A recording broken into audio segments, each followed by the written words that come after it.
শুভ দুপুর। আজকে রান্না করব সিমের বিচি দিয়ে ইলিশ মাছের মাথা দিয়ে। এজন্য গরম জলের মধ্যে আমি সিমের বিচি দিয়ে দিয়েছি, কাঁচামরিচ আর লবণ দিয়ে দিয়েছি সিদ্ধ হওয়ার জন্য। আর এক চুলায় আমি মাছের মাথাগুলা ভেজে নিচ্ছি। এখন আমি সিমের বিচিতে হলুদের গুঁড়া, জিরার গুঁড়া দিয়ে নেড়েচেড়ে আরেকটু সিদ্ধ হওয়ার জন্য দিয়েছি। এখন যখন সিমের বিচি ভালোভাবে সিদ্ধ হয়ে গেছে, আমি ঘুটনি দিয়ে ঘুটে ডালটা তৈরি করে নিয়েছি। এখন আমি যে মাছের মাথাগুলা ভেজে রেখেছি, মাছের মাথাগুলা দিয়ে দিয়েছি।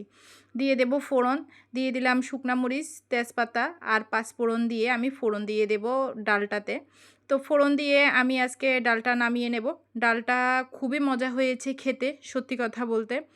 ডালটা এভাবে রান্না করলে খুবই মজা হয়, আর ইলিশ মাছের মাথা দিয়ে রান্না করলে তো আর কোনো কথাই নেই। আর রান্না করেছি টমেটো দিয়ে পাবদা মাছ। তো পাবদা মাছগুলোকে হলুদ আর লবণ দিয়ে মেখে আমি লাল লাল করে ভাজি করে রেখে দিয়েছি।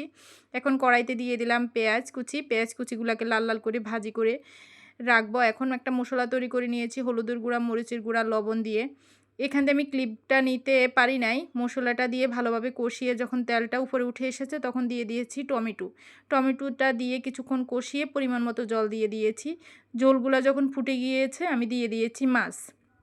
মাছগুলাকে দিয়ে আমি নেড়েচেড়ে যখন ভালোভাবে হয়ে গেছে, মাছের তরকারিটা নামিয়ে নিয়েছি। আর বানাবো ইলিশ মাছের লেজের ভর্তা।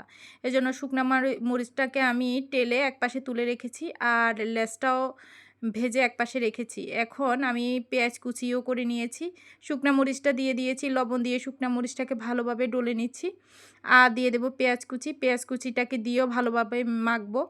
এরপরে দিয়ে দেব আমি যে কাটা ছাড়ি রাখছি, যে মাছের লেজের মাছগুলাকে দিয়ে ভালোভাবে মেখে আমি সরিষার তেল দিয়ে ভর্তাটা রেডি করে রাখবো।